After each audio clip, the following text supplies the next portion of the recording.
Pronto, retornamos ainda para falar sobre ilicitude, aqui na parte 2 do vídeo, para que o vídeo não fique, então, tão grande.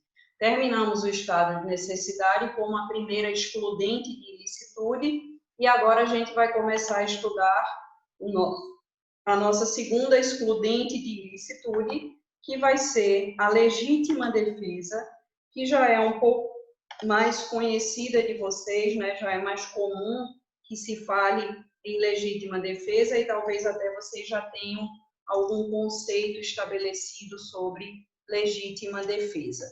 Onde é que eu encontro o conceito de legítima defesa?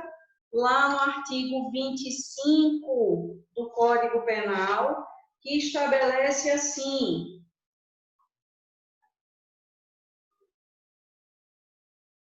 entende-se, deixa eu apagar aqui, entende-se em legítima defesa quem? Atenção, usando moderadamente dos meios necessários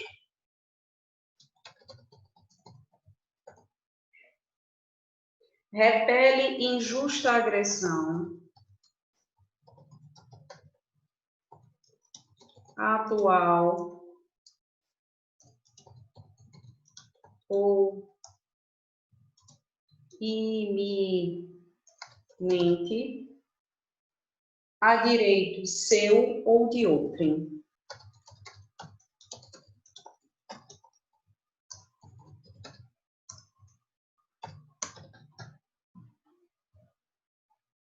Entende-se em legítima defesa quem, usando moderadamente dos meios necessários, repele injusta agressão atual ou iminente.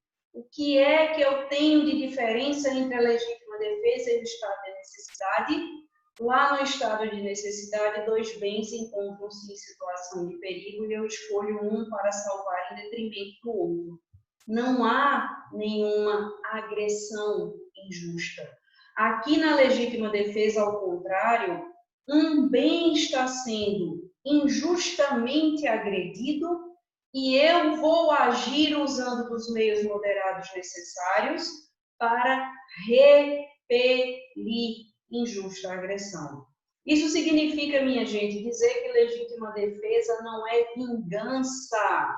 Legítima defesa é fazer cessar uma injusta agressão. Tá? Que isso fique bem conceituado, porque as pessoas às vezes têm aquela ideia de foi agredido numa festa, foi em casa, buscou uma arma, uma faca, um revólver e voltou para a festa e atingiu aquela pessoa que o havia ofendido. Eu não tenho como falar aqui em legítima defesa, por quê? Porque naquele momento em que o sujeito voltou e agiu, ele já não estava mais em situação de injusta agressão. Então, a injusta agressão não é voltar para defender sua honra, não é voltar para se vingar. Legítima defesa é para fazer parar, fazer cessar uma agressão injusta que se impõe naquele momento. Atual, está acontecendo, ou iminente, está para acontecer imediatamente. Então, o que acontece? Eu vejo que um ladrão chega, me aborda, coloca a arma na minha cabeça ou aponta a arma para mim e pede alguma coisa. E ameaça que se eu não entregar a coisa, ele vai atirar em mim.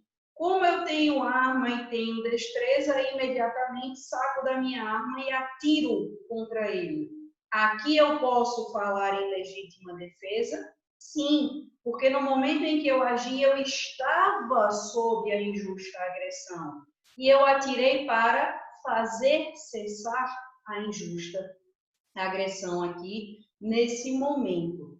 Agora, veja, quando eu atuo para fazer cessar uma injusta agressão, eu tenho que usar moderadamente dos meios necessários. ou seja, só aquilo que é necessário para fazer parar.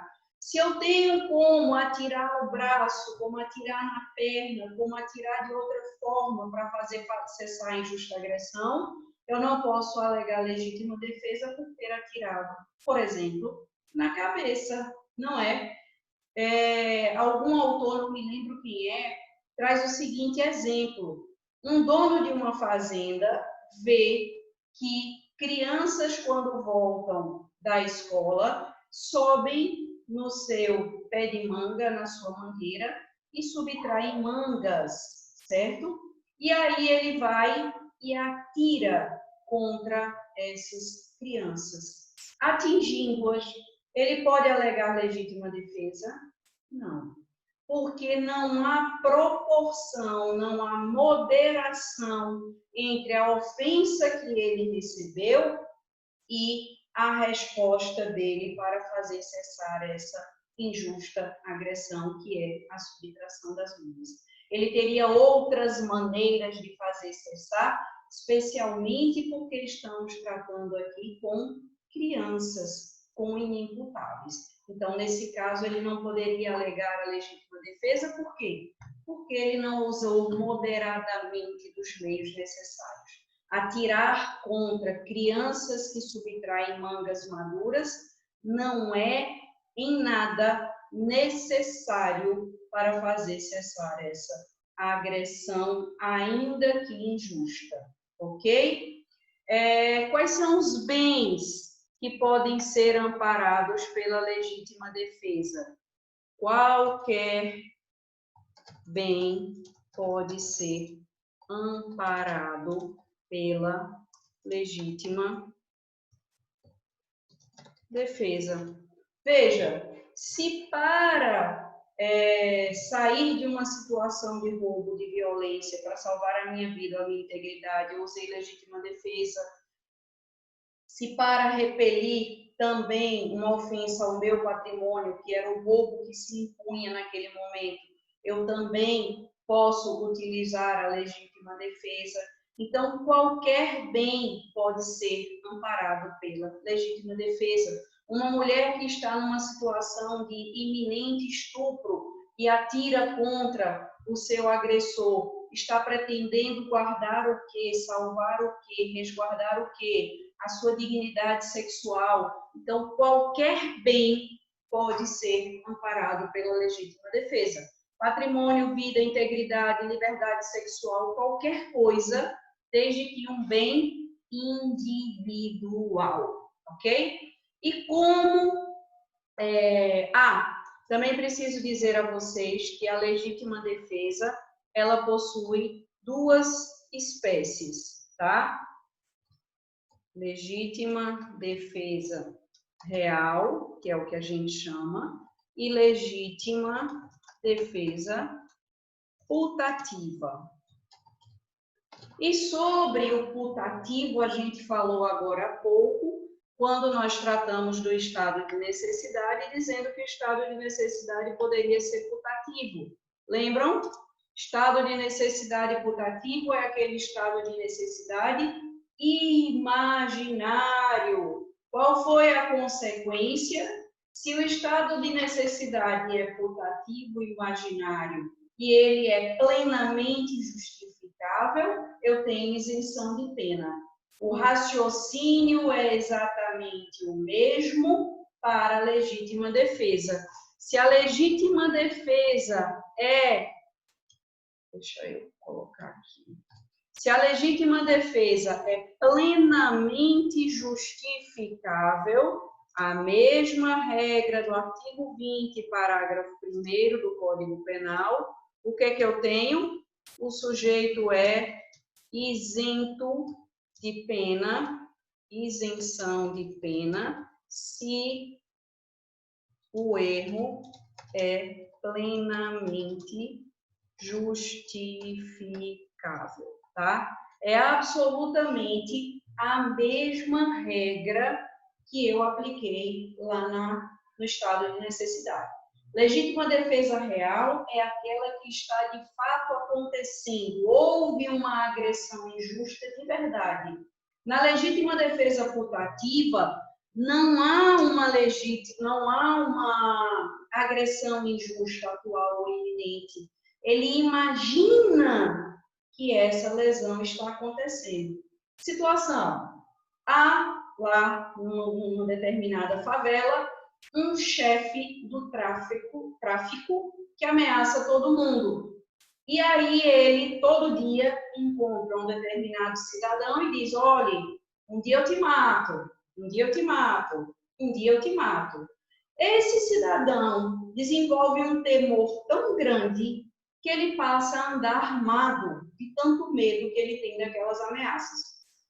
Um dia, à noite, ele vem passando por uma ruela e vê de longe esse que o ameaçava todos os dias. Então, imaginando que ele vai morrer naquele momento, porque o cara sempre dizia que ia matá-lo, o que é que ele faz? Para se salvar, ele puxa a arma e atira. Ele vê o cara com a mão na cintura, pensa que o cara vai matá-lo, atira então contra esse cidadão e o mata primeiro. Depois se descobre que aquele que o ameaçava não tinha nenhuma arma naquele momento.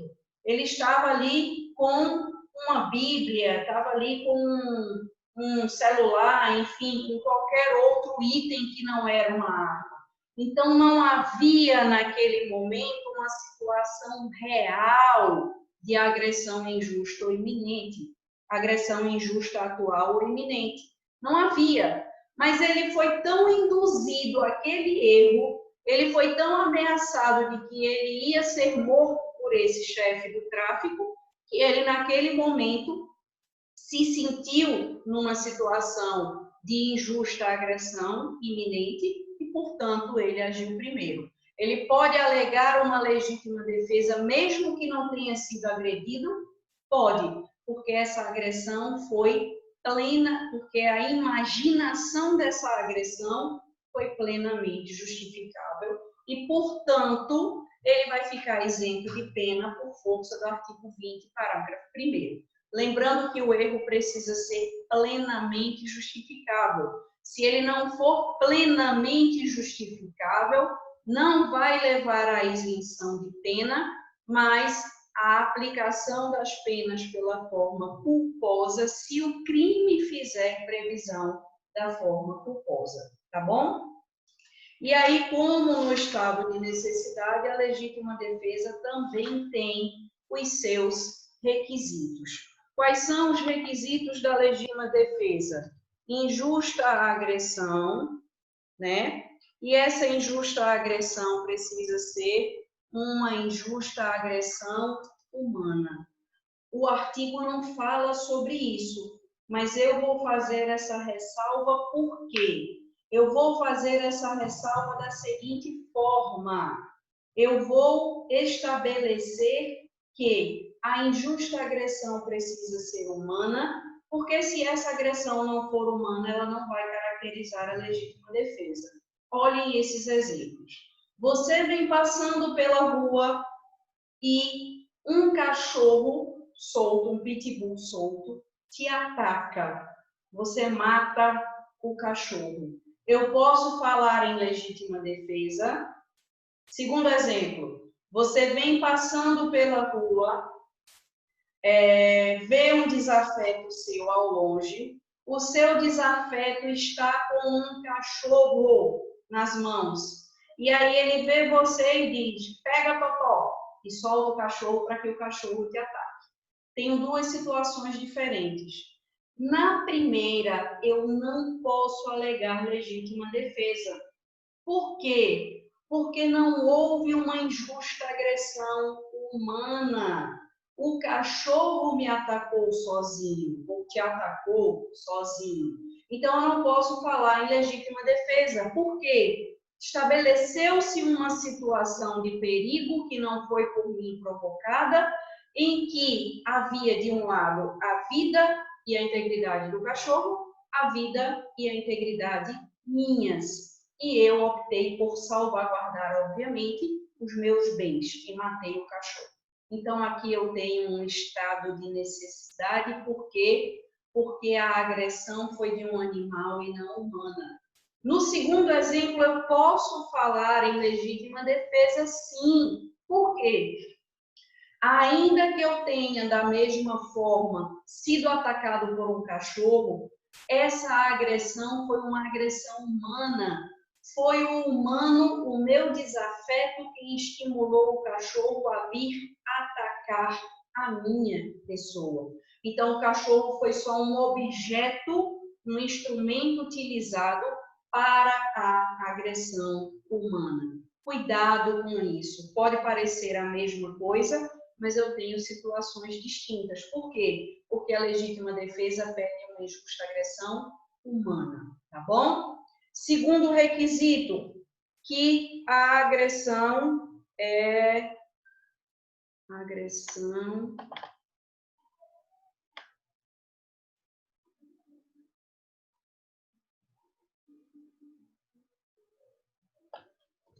agressão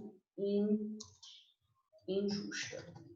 E aqui uma observação que eu faço é que a agressão, minha gente, é diferente de provocação, tá? Eu não posso confundir agressão com provocação para fins de configuração da legítima defesa. Embora possam parecer coisas parecidas ou iguais, a agressão para fins de qualificação, de caracterização da legítima defesa é diferente da provocação, tá? E a provocação, ela como é que eu posso dizer? Embora a agressão possa ser uma provocação, nem toda provocação vai constituir uma agressão. Por exemplo, apelidar alguém, embora você não goste, vai dar a você o direito de atirar contra mim, de bater em minha pessoa e me lesionar? Então, é preciso que a gente consiga estabelecer, embora não seja fácil, que o conceito de agressão é diferente do conceito de provocação. Para a caracterização da legítima defesa, é necessária a agressão e a provocação não é suficiente. Então, é preciso que se dê uma tapa, é preciso que se ponha numa situação de injusta agressão de fato. Uma agressão física, uma agressão moral, que também pode ser reprimida, mas repelida usando os meios necessários, usando moderadamente dos meios necessários. Não é porque alguém ofendeu a sua honra que você vai lá matar a pessoa para fazer cessar a agressão. Você tem outros meios de fazer cessar essa agressão, tá bom? Terceiro requisito, utilizando dos meios necessários.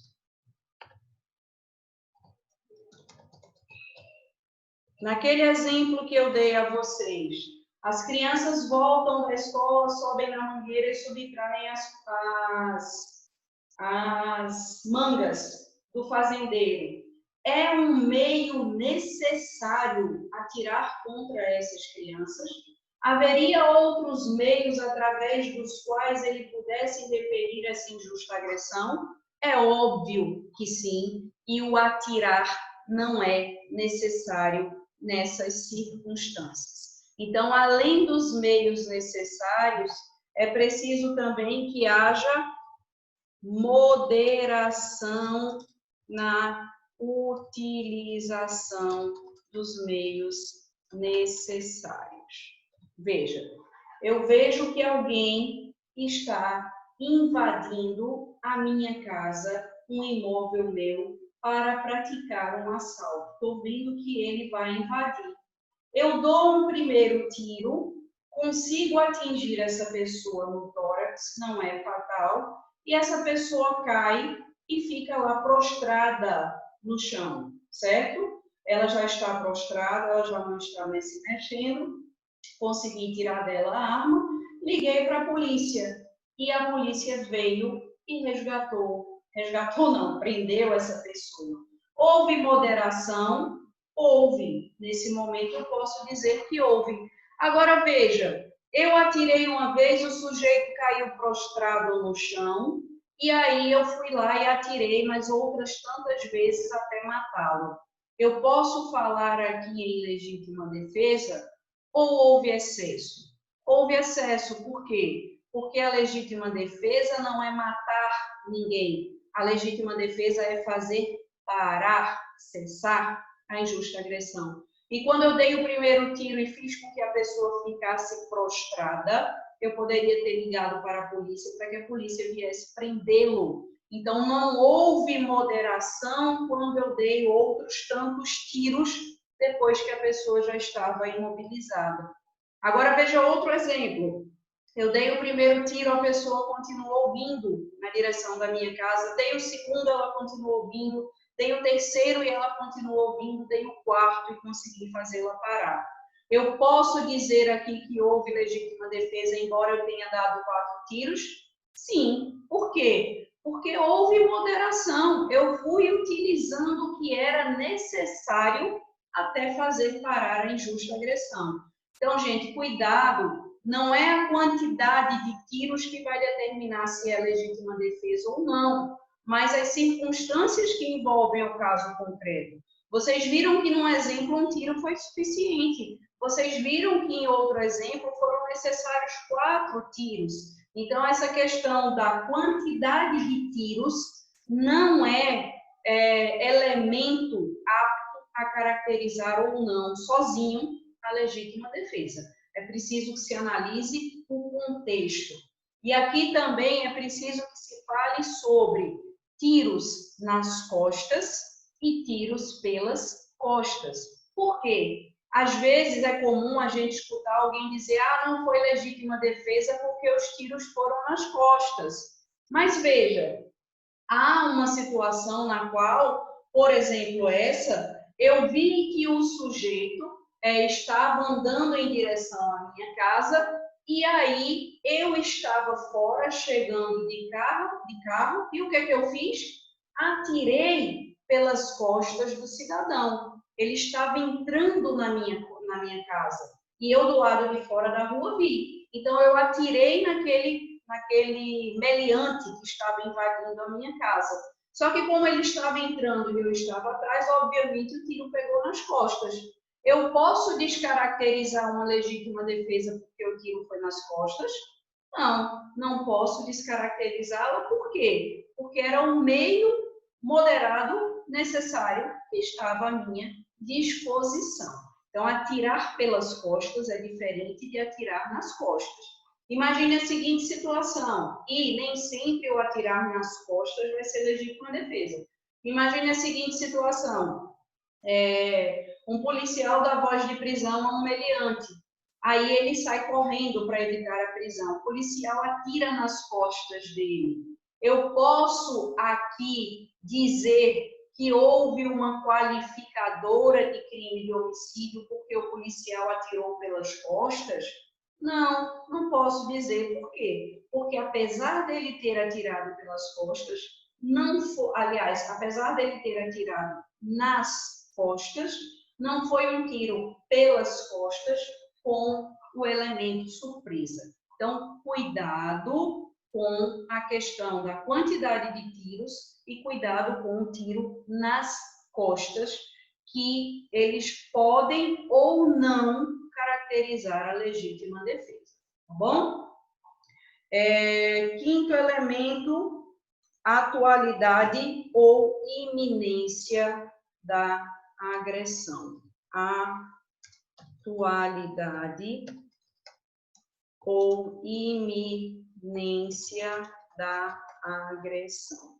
Então, essa agressão precisa ser atual ou iminente, não pode ser futura. Eu vou aqui atirar contra fulano porque eu acho que daqui a uma semana ele vai praticar alguma agressão contra mim. A agressão precisa estar acontecendo naquele momento ou na iminência de acontecer.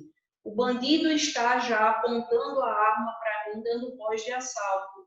Ou então o bandido está descendo do carro e vindo em minha direção com uma arma. Eu sei que ele vai praticar, eu imagino que ele vai praticar um assalto.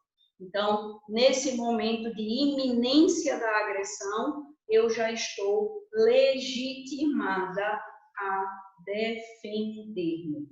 E, por fim, o sexto elemento, que é defesa de direito próprio ou alheio. Defesa de direito próprio ou alheio. Como lá no estado de necessidade. Então, quando é que eu teria aqui uma legítima defesa de terceiro? Legítima defesa, vou botar alheio não, vou botar de terceiro. Imagine a seguinte situação. Eu estou em casa e de casa vejo que lá no campo de futebol, lá na frente, alguém está apontando a arma para meu filho, que estava jogando bola. Então, ele está na iminência de praticar uma injusta agressão contra meu filho. Eu, de casa, consigo pegar a minha arma e atirar no bandido que estava apontando a arma para meu filho. Eu estou defendendo a mim? Não, estou defendendo a um terceiro. Poderia ser meu filho, poderia ser qualquer outra pessoa, tá bom? E, por fim, eu tenho aqui também aquela questão do elemento subjetivo. O agente precisa atuar no sentido de repelir a injusta agressão. A motivação dele precisa ser ela, não pode ser outra. Lembram quando a gente falou do estado de necessidade? Que a gente disse que o sujeito passou de fora, viu desafeto, atirou e acabou salvando um terceiro que ia ser assassinado, mas ele não poderia alegar o estado de necessidade. Por quê? Porque a intenção dele não era salvar o terceiro, mas era matar aquele desafeto dele. A mesma coisa, o mesmo raciocínio para a legítima defesa. Por quê?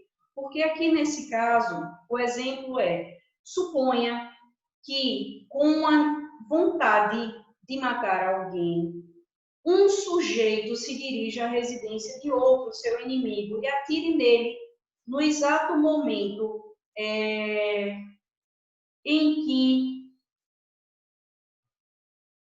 Espera aí, eu estou repensando aqui o meu exemplo.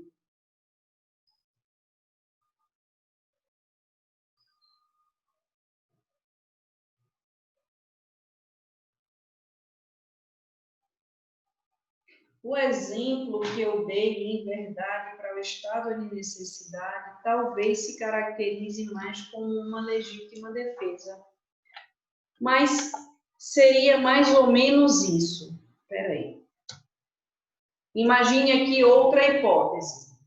Eu entro na casa de alguém pretendendo matar esse meu desafeto, pretendendo matar essa minha, esse meu desafeto. É isso mesmo. Entro na casa de alguém pretendendo matar o meu desafeto. Quando eu entro na casa, eu vejo que ele está prestes a matar outra pessoa. E aí eu vou e mato, então ele está com a arma apontada para o terceiro, eu vejo a situação, e aí o que é que eu faço? Mato o meu desafeto. Eu posso depois alegar legítima defesa porque eu estava vendo que ele ia agredir aquele terceiro ali, e por isso eu o matei? Não, porque a minha intenção, o meu elemento subjetivo era matar o meu desafeto e não fazer cessar aquela injusta agressão que ele ia praticar contra terceiro. Por isso, minha gente, é muito importante essa questão do elemento subjetivo aqui no estudo da legítima defesa, tá bom? A legítima defesa tem um parágrafo único? Não, não tem nenhum parágrafo, como o estado de necessidade. Deixa eu copiar aqui o slide para a gente passar para o próximo. Vamos lá. O que mais a gente pode falar sobre legítima defesa? Tem algumas observações aqui que eu quero fazer, como eu fiz para vocês lá no estado de necessidade.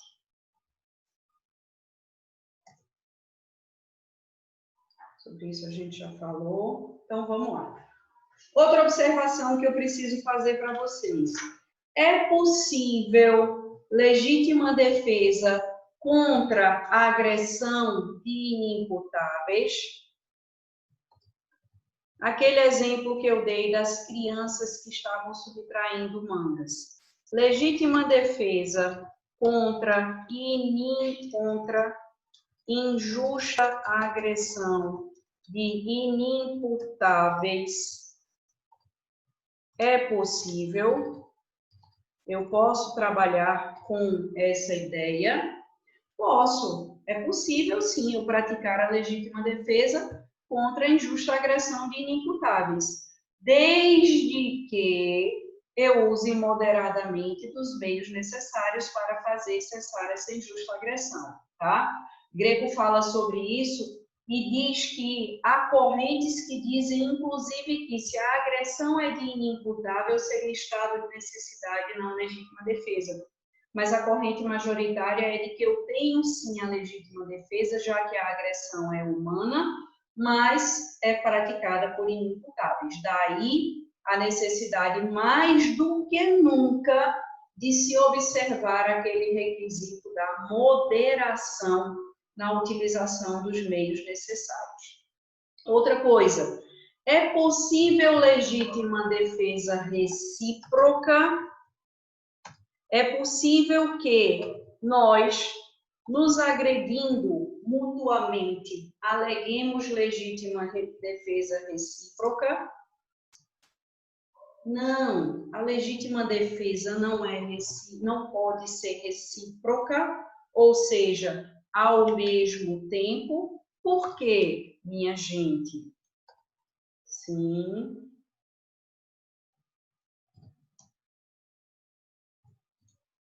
Não. Por que não é possível a legítima defesa recíproca? Porque a legítima defesa pede uma injusta agressão humana. Então, se alguém vai agir em legítima defesa, é preciso que o outro o agrida injustamente. E se houve uma primeira agressão injusta, esse primeiro que agrediu não pode alegar legítima defesa. Por quê? Porque a legítima defesa pede um fazer cessar uma injusta agressão. Então, se alguém que praticou um ato agressivo que fez com que outro reagisse em legítima defesa, esse primeiro não poderia alegar legítima defesa também. Por quê? Porque ele precisaria ter sido agredido injustamente primeiro, né? Então, não há legítima defesa recíproca. Se no caso concreto chega a ocorrência na delegacia, pessoas agrediram-se mutuamente, ambos alegam que estão em legítima defesa, o que é que vai acontecer? O Ministério Público vai denunciar os dois pela prática do crime e, em sede de defesa, alguém vai ter que conseguir provar que houve a legítima defesa em seu favor, tá bom? E é possível legítima defesa putativa de legítima defesa real. É possível que eu tenha, numa mesma situação, legítima defesa putativa e legítima defesa real. Eu disse a vocês que legítima defesa recíproca, que é legítima defesa real versus legítima defesa real, não é possível, tá? Mas é possível que eu tenha legítima defesa putativa putativa versus legítima defesa real, que ambos aleguem legítima defesa, sendo uma putativa e outra sendo real, seria possível? Olha o exemplo. Augusto ameaça seu vizinho, João, dizendo que o mataria assim que o encontrasse de uma próxima vez. João, amedrontado com a ameaça, adquire uma arma para sua defesa. Dias depois, Augusto se encontra com João e, ao avistá-lo, leva uma das mãos à cintura, dando a entender que iria sacar uma arma, oportunidade em que João, supondo que seria morto, legítima defesa putativa, saca seu revólver e aponta contra aquele e efetua o disparo. Augusto, aquele que recebeu os disparos, que fazia a ameaça, naquela oportunidade havia ido ao encontro de João para desculpar-se, não para cumprir a promessa de morte. Vendo que seria ferido ou morto, também saca da sua arma e atira contra o último. Ambos saem feridos do encontro. Eu posso aqui dizer que é possível, então, a legítima defesa putativa e a legítima defesa real no mesmo contexto? Sim. Não é possível legítima defesa real e legítima defesa real, que são a legítima defesa recíproca. Mas é possível, sim, a legítima defesa putativa da legítima defesa real, como nós vimos agora. Outra coisa, é possível legítima defesa de estado de necessidade? Olha só, muita coisa, né? Legítima defesa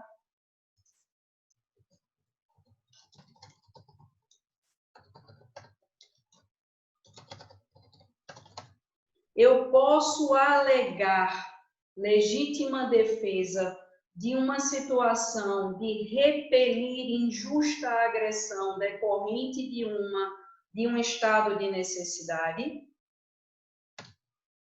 Deixa eu ajudar aqui. Posso fazer isso? Não, não posso. Por quê? Olha o exemplo de Greco. Com a finalidade de socorrer uma vítima de atropelamento, João percebe que existe um automóvel próximo ao local do acidente, cuja chave se encontra na ignição. Com a finalidade de socorrer a vítima, João coloca no banco traseiro, oportunidade em que o seu proprietário visualiza apenas João na direção do automóvel, já com o motor ligado. Acreditando estar sendo vítima de um crime de furto, Alfredo, dono do veículo, atira contra João com a finalidade de defender o seu patrimônio.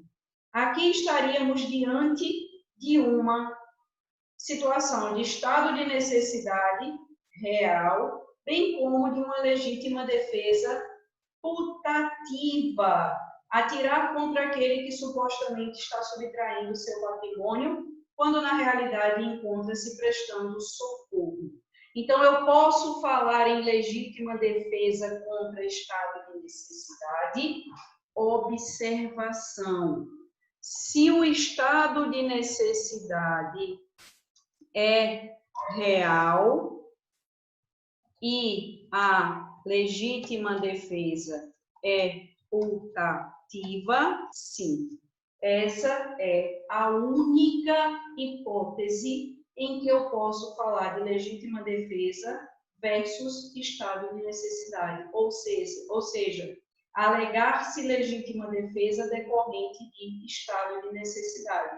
Por quê? Porque se o estado de necessidade é real e a legítima defesa também é real, eu não posso falar em legítima defesa. Por quê? Olha só, se o dono do carro está vendo que o carro está sendo pego para socorrer uma vítima, ele está reconhecendo o estado de necessidade, então ele não pode alegar ele não pode alegar injusta agressão, porque ele está vendo que ali não está acontecendo um crime de furto contra o seu patrimônio. Ele está vendo que o que está acontecendo é uma ocorrência de socorro de uma pessoa que estava em situação de perigo. Então, só cabe legítima defesa de estado de necessidade se a legítima defesa é putativa. Se o sujeito se imagina numa situação de injusta agressão humana, tá bom? Só nessas circunstâncias. E aí, eu acho que a última observação que a gente tem para fazer aqui é relativa ao excesso na legítima defesa. Veja, naquele exemplo em que eu dei que eu estou vendo que um assaltante vai invadir a minha casa. Eu atirei uma vez contra ele e o fiz cair, né? E ele ficou imobilizado. Eu poderia ligar para a polícia e pedir que o viessem prender, né? O retirar da minha casa. Mas depois que ele estava caído no chão, imobilizado, o que é que eu fiz? Eu atirei mais contra ele, sem qualquer necessidade.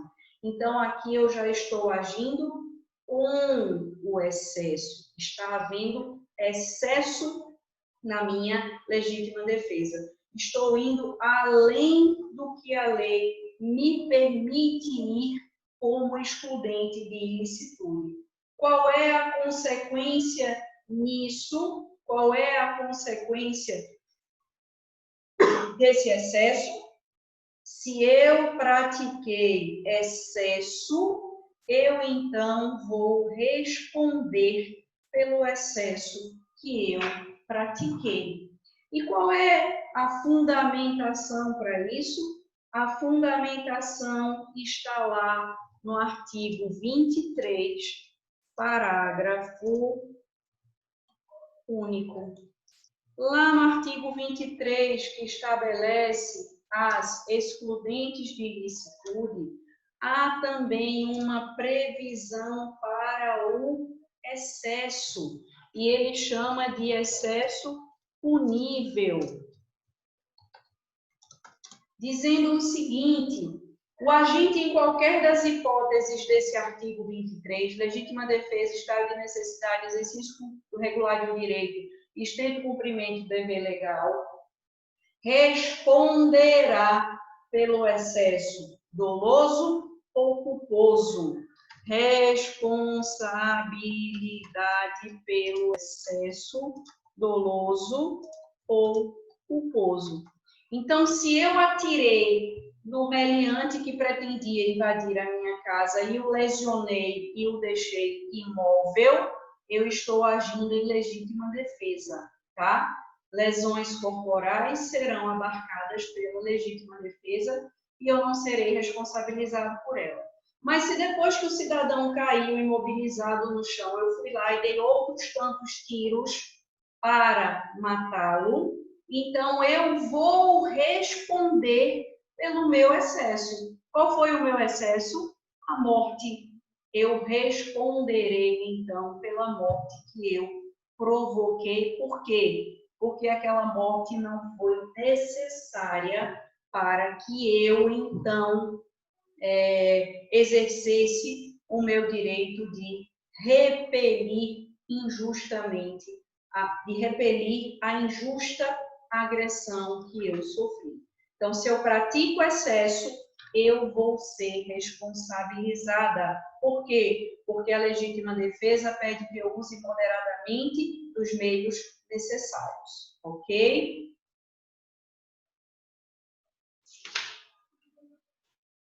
E, por fim, aquela observação também que foi feita em relação ao estado de necessidade, que é o erro na execução e a legítima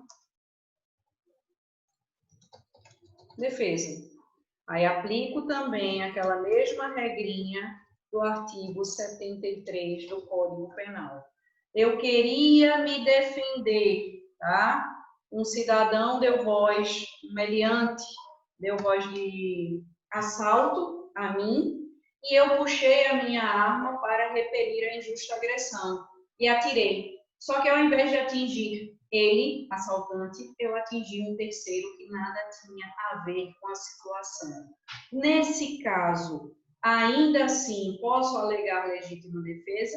Sim, a mesma regra do 73, que diz que se por erro na execução eu atinjo alguém diverso de quem eu pretendia o meliante atingir outra pessoa, eu respondo como se eu tivesse atingido quem eu efetivamente queria atingir. Então, quem eu queria efetivamente atingir? O meliante. E o meliante na situação de legítima defesa. Portanto, aqui também se aplica a legítima defesa, tá bom? Ainda que haja o erro na execução. E olha outra coisinha última que eu lembrei aqui e que também é relevante.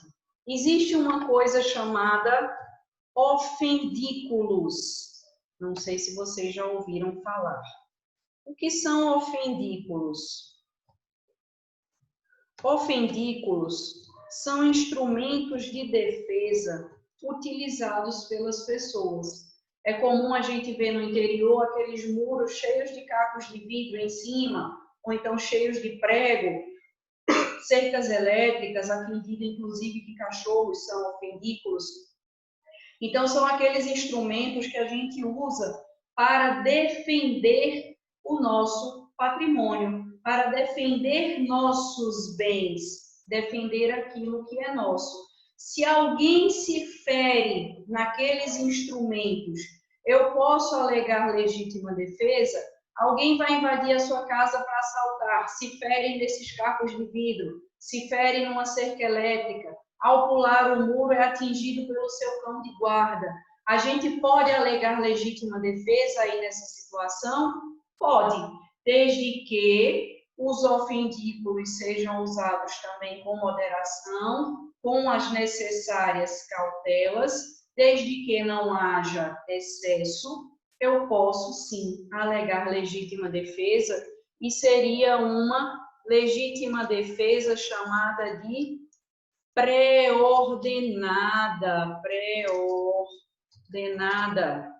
Por quê? Porque eu as coloquei antes da agressão injusta, para evitar a agressão injusta. Então, por isso ela é chamada de legítima defesa pré-ordenada, embora alguns autores entendam como exercício regular de um direito, tá? Mas, em geral, são chamados os ofendículos de legítima defesa pré-ordenada. E, por fim, agora é o fim de verdade, eu tenho aqui aquelas consequências civis, né? Os efeitos civis da legítima defesa. E aqui eu tenho também, mais uma vez, a utilização daquela mesma regra lá do estado de necessidade, que é o artigo 188 do Código Civil, que diz que não constitui ilícito os atos, não constituem atos ilícitos aqueles praticados em legítima defesa ou no exercício regular de um direito reconhecido. Então, a consequência aqui é a mesma. Agi em legítima defesa, causei um prejuízo a alguém, sou responsável pela reparação do prejuízo? Não. Quem é o responsável pela reparação do prejuízo? Aquele que praticou a injusta agressão, que me motivou a impeli-la e causar, então, o prejuízo. Certo? Aí a gente tem, por fim, os dois últimos, as duas últimas excludentes legais e gerais de ilicitude, que são o estrito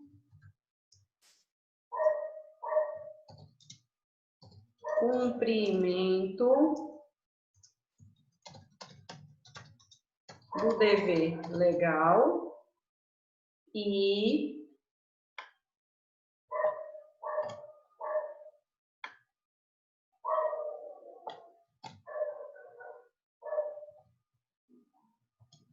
o exercício regular de um direito. E aqui, minha gente, eu não tenho conceituação. O Código Penal, o legislador, não estabeleceu o conceito nem para o estrito cumprimento do dever legal, nem para o exercício regular de um direito, tá? Não há.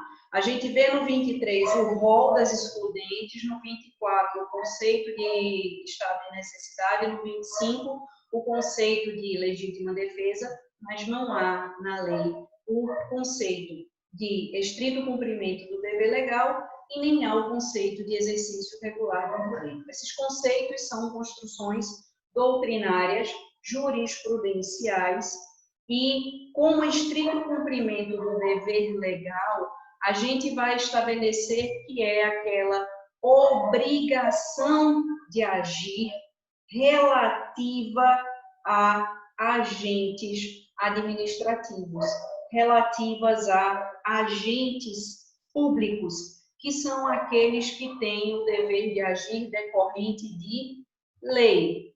Então, é assim que a gente vai estabelecer o conceito de estrito cumprimento do dever legal.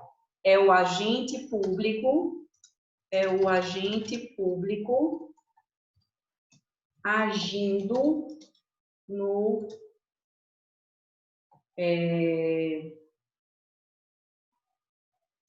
e agindo de acordo com o dever que lhe é imposto pela lei. Quem são geralmente os exemplos? Quais são as pessoas que geralmente constituem os exemplos do estrito cumprimento do dever legal? É muito fácil a gente encontrar exemplos trabalhando oficiais de justiça e policiais. É mais comum que a gente tenha esses exemplos. Veja só a seguinte situação. Eu até já falei sobre ela hoje. Um policial dá voz de prisão a um meliante em flagrante. Aí o meliante, para não ser preso, sai correndo. O policial atira contra esse meliante e causa-lhe lesões corporais. Eu posso falar em fato típico, houve conduta, resultado, nexo e tipicidade. Mas eu posso falar em crime? Não. Por que eu não posso falar em crime? Porque nesse caso ele estava cumprindo um dever que a lei lhe impõe. E a lei autoriza que ele haja dessa forma, para quê? Para resguardar os direitos da sociedade, dentre eles a vida e o patrimônio. O oficial de justiça recebe o mandado do juiz para ir penhorar, buscar alguns bens ou exercer, por exemplo, uma busca e apreensão de alguns itens na casa de alguém. E aí esse oficial de justiça, então, entra, ainda que sem a autorização dessa pessoa, na casa dela para praticar esses atos decorrentes do mandato. Ou então um policial invade a casa de alguém em flagrante delito, para prender alguém em flagrante delito. Entrou sem a autorização do dono da casa.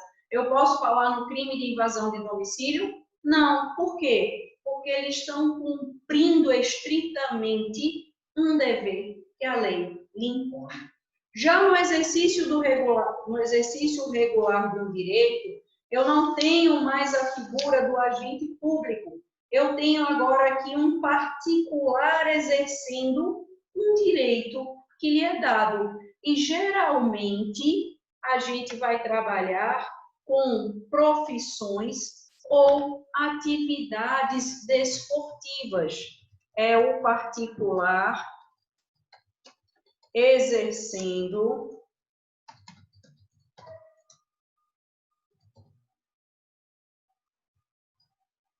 direito que lhe é assegurado, geralmente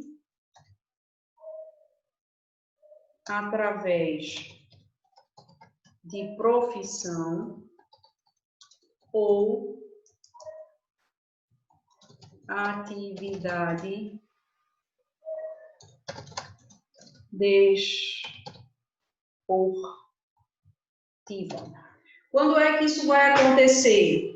Imagine que um médico recebe você em estado grave e sem a sua autorização lhe faz uma incisão e pratica uma cirurgia, realiza uma cirurgia em você. A gente pode dizer que esse médico, ao lhe cortar, praticou lesão corporal? Haveria um fato típico? Sim. Ele vai responder pelo crime? Não. Por quê? Porque ele está realizando um direito, direito regular que a lei lhe assiste, que é o direito de exercer a profissão de médico. Inclusive, lá no artigo 146, se vocês derem uma olhada, no crime de constrangimento ilegal, há uma excludente nesse sentido, né? Constranger alguém mediante violência ou grave ameaça, ou depois de lhe haver reduzido por qualquer meio a capacidade de resistência a não fazer o que a lei permite ou fazer o que ela não manda, aí vem o parágrafo 3º e diz: não se compreende na disposição desse artigo a intervenção médica ou cirúrgica sem o consentimento do paciente. Então, é um direito que o médico tem de exercer a sua profissão no sentido de salvar vidas. Imagine agora 2 lutadores de boxe, 2 lutadores de MMA, e aí, naquelas agressões mútuas, que nada mais são do que o exercício da atividade desportiva, essas pessoas se lesionam. A gente pode falar em crime de lesão corporal, há fato típico, mas não há ilicitude. Por quê? Porque eles estão aqui exercendo regularmente um direito que lhes assiste, certo? Então, aqui nós temos as 4 causas gerais, legais, excludentes de ilicitude, e para finalizar, a gente vai estudar a última, que é a causa supralegal excludente de ilicitude, que é aquela que não está no Código Penal, não está na lei,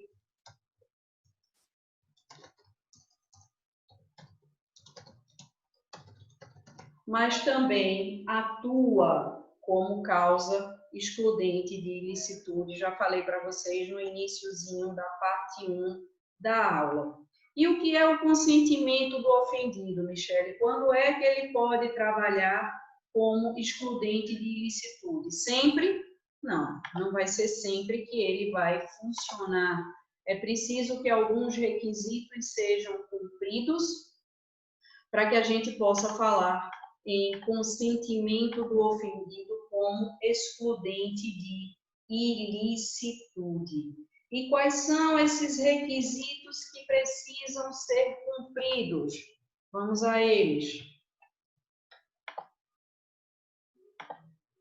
Porque falando dos requisitos, eu consigo explicar para vocês o que é ele. Requisitos. 1. Que o ofendido tenha capacidade de consentir. 2. Que o bem sobre o qual se consente seja disponível. E 3. Que o consentimento tenha sido dado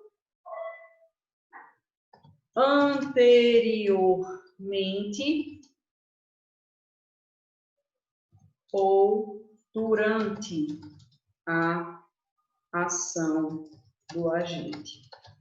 Isso significa dizer que nem sempre o consentimento do ofendido vai atuar como uma excludente de ilicitude. Só vai atuar quando estiverem satisfeitos ao mesmo tempo esses três requisitos. Ou seja, a ausência de um já vai retirar a capacidade do consentimento do ofendido de atuar como excludente de ilicitude. Quais são eles? Para que o consentimento seja excludente, é preciso que o ofendido tenha capacidade de consentir, ou seja, ele precisa ser maior de 18 anos e precisa possuir sanidade mental, porque senão haverá crime. Um exemplo disso é lá no crime de aborto, a gente tem 3 espécies de aborto, tá? Dentre elas eu tenho o aborto praticado pelo médico com o consentimento da gestante e o aborto praticado pelo médico ou por qualquer outra pessoa. Aborto praticado com o consentimento da gestante e aborto praticado sem o consentimento. A pena do aborto praticada com o consentimento é bem menor do que a pena praticada do crime praticado sem o consentimento da gestante. Mas o próprio tipo penal faz uma ressalva dizendo que menores de 14 anos não podem consentir. A lei estabeleceu aqui uma idade mínima para o consentimento, tá? Quando a lei estabelece, a gente fica com o que a lei determinou. Quando a lei não estabelece, a gente vai para a regra geral, e quando a gente fala em capacidade de consentir, a gente está pedindo que o menor, pedindo que o consentimento, para que seja válido, seja de um maior de 18 anos e que essa pessoa possua sanidade mental. Também se determina que o consentimento seja sobre bem disponível. E a gente sabe que a vida é um bem indisponível. Então, eu posso pedir a alguém, sou maior de 18 anos, tenho sanidade mental, posso pedir a alguém que me mate e essa pessoa não vai responder pelo homicídio porque eu consenti com a ofensa. Não, por quê? Porque a vida é um bem disponível. A vida não é um bem disponível. E o consentimento do ofendido só pode funcionar para bens disponíveis. Por favor, quebre o vidro do meu carro. Por favor, quebre o meu celular. Posso? Posso, porque o celular e o carro são bens disponíveis. E aí o terceiro elemento, o terceiro requisito que precisa acontecer conjuntamente é que o consentimento tenha sido dado anteriormente ou durante a ação do agente. Então, eu vou dizer que pode quebrar o meu celular. Aí você está quebrando já sem a minha autorização e eu digo, você está começando a quebrar, né? Já está durante a ação. E eu digo, tudo bem, pode quebrar o meu celular. Então, depois que se quebra o celular, eu não posso falar em consentimento.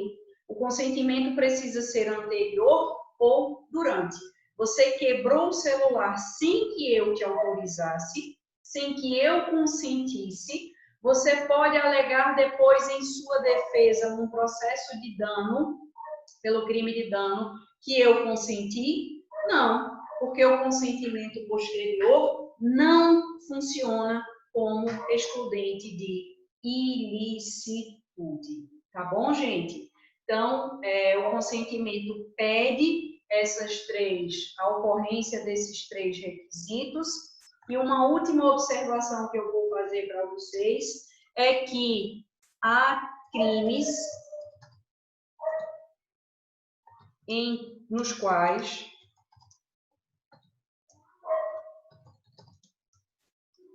e isso é muito importante, o consentimento vai atuar como excludente de tipicidade e não como excludente de ilicitude. Cuidado com isso. Vou botar aqui bem grifado para vocês terem atenção em relação a isso.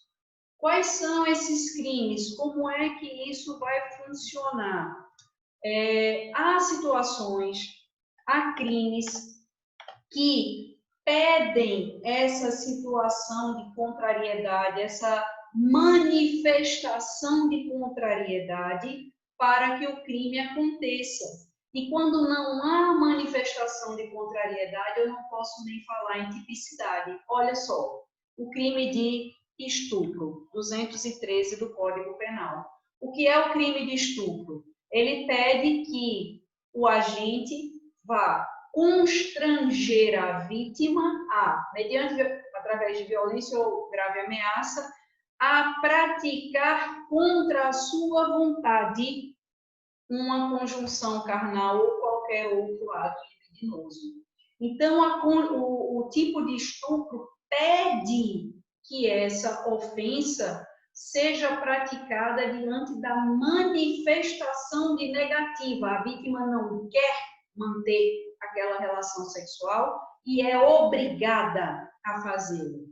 Então, nesse caso, se a vítima consente com a relação sexual, eu não posso falar em excludente de ilicitude, eu vou falar em excludente de tipicidade, porque o tipo pede a contrariedade.